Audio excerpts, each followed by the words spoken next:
mi yomu lamma inemu ikeyama e kolon e ma to sangiana kay mutim mai gafala e be bambaranyi e mane ade mo tan jalon kenan mo mo bambaran ku fala mo yire di kono jalon kenan mo sara ya ke tan fannaki duba ya ke tan fannaki yiban ko wula da na ganjiki abir na lang jalon kama finde dinara e kolon alo kaka ya kai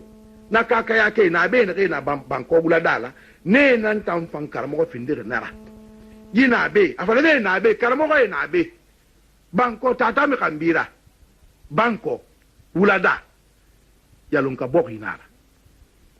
yi kaka ya ke nan na yi na be karma na be tam ya tira na bok ima nga fa sigiri ma e kini sa mu fera awulu ma kanda ke mo kanda sumawro baba nanan abaren ye tungo alo farin dimfo nanan balato masege farin dimfo mbemba farin dimfo nan gbe na balato ra sigiri yalon ke inara farin sara mbemba farin sara nan go nyina tintinyara yalon ke ne ra sigiri manga falebe mbemba farin firigi nan setigiya e bambara ngui fala matu ko ne biri yale so kanera e kolom awanga kere nyenera mi khinu ibu yema kyoki wala halafo ma hawuri ni remu findi masonyera farin tambana ngbe na bitigara birinka fera tonde nara singira yalon kenu fera tonde na ma birinka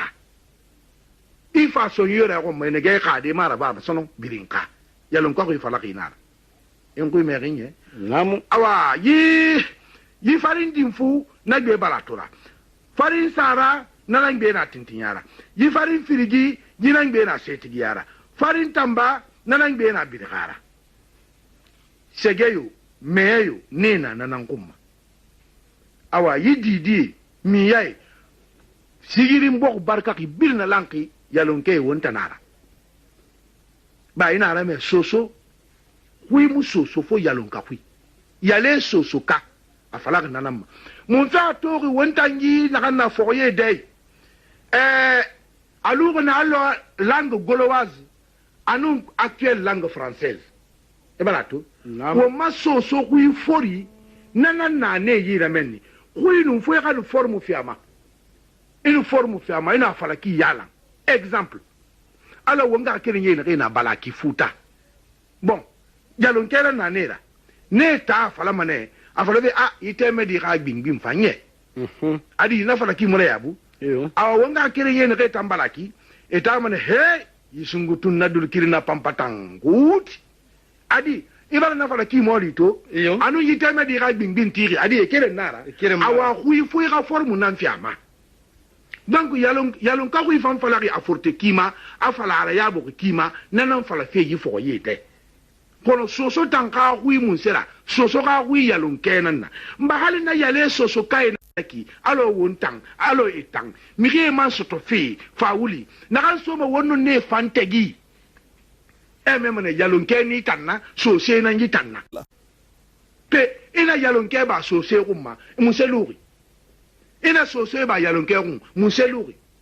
bambara sunjata ato won ko be so umurra nana to na no mandenna nyinya funun solomanani bambara sunjata na kan na ba manden wonga ka keren yene ke birna bara won birin ko be so umurra namu bambaran sunjata ha mamu won ko be so mborranu amuno ma wonna won bare ye ne ge won jam fa na suma woro ka fere loy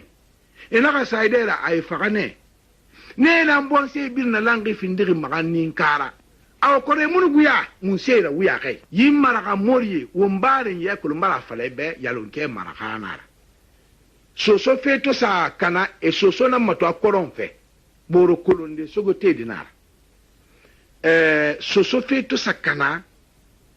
yi maraka ne lu don kera fa ina fa nun dine l'islam alo na fa lebe na bore paragraphe ku kina amma ne nan fa fama makandem fa bambara makan kadi bara pouvoir tungu makandem konyi donc ne to fa e fa na non l'islam e to fa non l'islam e na bambara ku fala bambara ye na maraka ku baydai e fa na bambara ye songi bayi almara maraka so sena ra ba yalon ke min maraka ne e man na fole ba na kurkan fuwa lambe biri min na ne lambe suli nana min kurkan fuwa asennin de langa maga subanamma lambe yo lambe ima ku me bambaran ku imuno ma na galara akele gnane wo masinge lambe alo mara ina me mara sera mara inomo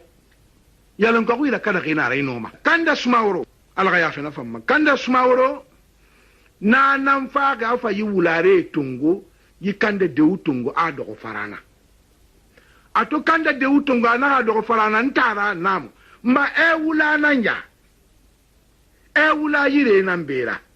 ta masa de nan bera ya donde nan bera donde nan bera namo ne fan fin de wulare ran nan ku kanda de u bon senar kanda de u kanda ke mo ga dinar suma wor tar nan lang kanda de uma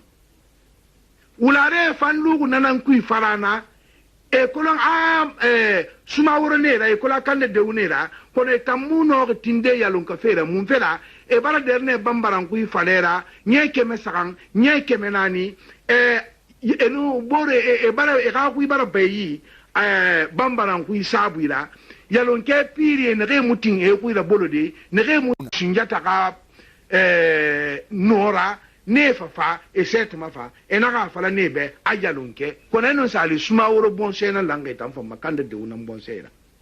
suma woro man na keli ana to mai tungo ana ne do bege dugu ci sie nan to mai rasiga dondoroti to ma fan yalon kenara to ma soso kanara to ma na be wakile akafa lo ma gui to ma gui abirin kere namo guri wuri abirin kere kari keri soso na ka keri to mai na ka kari soso na ka soe to mai na ka so soso na ka tai to mai na ka tai to mai na ka